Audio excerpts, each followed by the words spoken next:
We will move straight to the 10-minute rule motion. I call Mr. David Davis. Thank you, Madam Deputy Speaker. I commend your efficiency in that respect.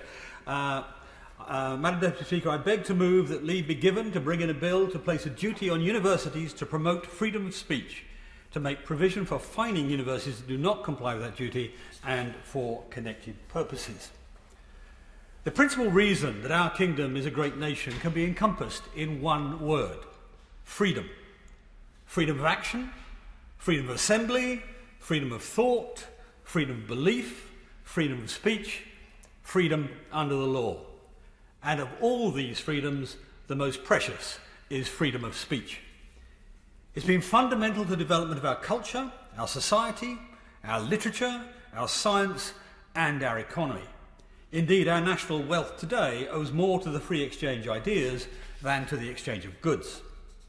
Freedom of speech is fundamental to everything we have, everything we are, and everything we stand for. Over 300 years ago, it was this Parliament that enshrined our right to freedom of speech in law. The 1689 Bill of Rights became a symbol of hope for the rights of people everywhere throughout the globe. Since then, peoples and democracies the world over have followed our example. When representatives of the globe gathered in 1948, in the aftermath of unthinkable destruction and despair, we as one people, one human race, said never again.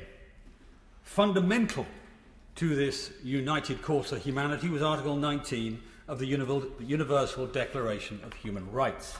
It states, and I quote, "Everyone has the right to freedom of opinion and expression. This right includes freedom to hold opinions without interference and to seek, receive and impart information and ideas through any media and regardless of frontiers." Yet today, that is under threat. And it's under threat in the very institutions where it should be most treasured, our universities. Freedom of speech only matters when it's controversial, when it's challenging.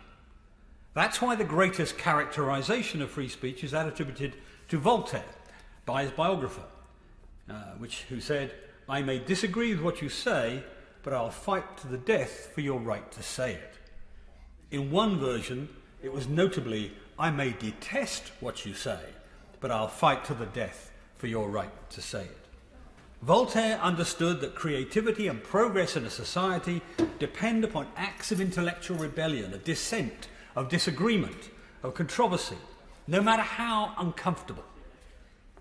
But today, the cancel culture movement think that it's reasonable to obliterate the views of people they disagree with, rather than challenging them in open debate. They're wrong. Why? Because the unwillingness to hear uncomfortable opinion, the refusal of platforms to people you disagree with, is damaging to us all. Imagine if their censorious predecessors in the established churches had been successful in their attempt to suppress Galileo and Darwin.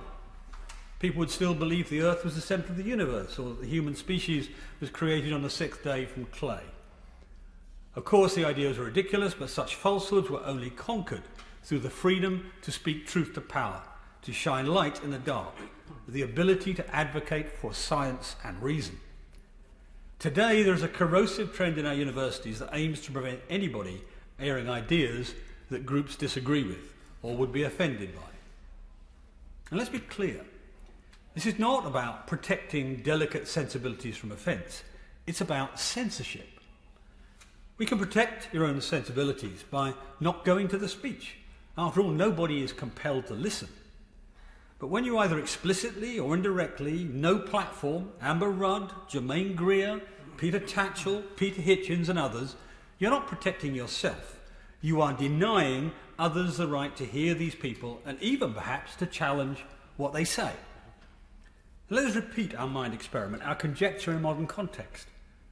Germaine Greer wrote the pivotal book on feminism and was its most powerful and effective advocate. Peter Tatchell was, and is, unbelievably brave and very effective campaigner on gay rights and a host of civil freedoms. Peter Hitchens is a professional iconoclast who has challenged overmighty government of all colours through the decades. Imagine again what would have happened if they and their allies had been prevented from pursuing their causes in the public domain. We'd have a very different society today, Madam Speaker and Madam Deputy Speaker, and not a better one. Yeah. The chilling effect on free speech would be disastrous, and the impact on academic freedom would be catastrophic. Its cost is already too high. And before I leave the subject, what about Amber Rudd? She was no platform for her connection to the Windrush and the government's handling of the scandal.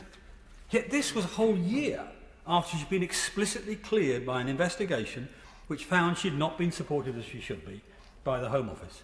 In her case, it was not just speech denied, it was justice denied. Today, views expressed in a recent survey commissioned by Britain's biggest university academic union show Britain as having the second lowest level of academic freedom in all of Europe. And just last month, a report by Civitas found that more than a third of our universities imposed severe restrictions on freedom of speech, including, I'm ashamed to say, Oxford, Cambridge and St Andrews. The fact is, a number of our international allies today protect freedom of speech much better than we do. Some have it specifically written into their country's constitution. Others put it explicitly into laws. Ireland, for example, has the 1997 Universities Act, which protects, and I quote, the freedom within the law in teaching, research and any other activities either in or outside the university to question and test received wisdom, to put forward new ideas and to state controversial or unpopular opinions. While in the UK we theoretically have laws protecting freedom of speech, in practice they're buried in education acts, resulting in the protections not being widely known and universities not always upholding their duties. That's why I'm proposing this bill. So what does the bill set out to do? It would in effect make universities responsible for upholding free speech throughout their campuses. Freedom of speech is not, of course, absolute. With rights come responsibilities, so speech that was illegal would, of course, be forbidden. Incitement to violence, for example. But speech that's merely unpopular with any sector of the university would not be proscribed. Controversial views would not be proscribed. The challenging of established positions would not be proscribed. Whilst we may not agree, whilst we may not approve of what's being said, the right to free speech is the foundation stone of our democracy. To stand idly by while this foundation is being eroded is a dereliction of our duty. This bill makes it the absolute duty of every university authority to protect that most fundamental of our freedoms, the right to free speech. I beg to move. The question is, will the Right Honourable Member have leave to bring in the bill? As many as that opinion say aye. Aye. Of the contrary, no. The ayes have it. The ayes have it. Who will prepare and bring in the bill?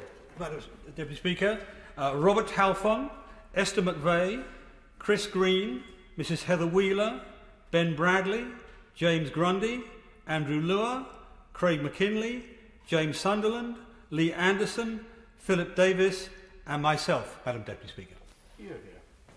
Mr David Davis. Freedom of Speech Universities Bill. Second reading what day? Tomorrow.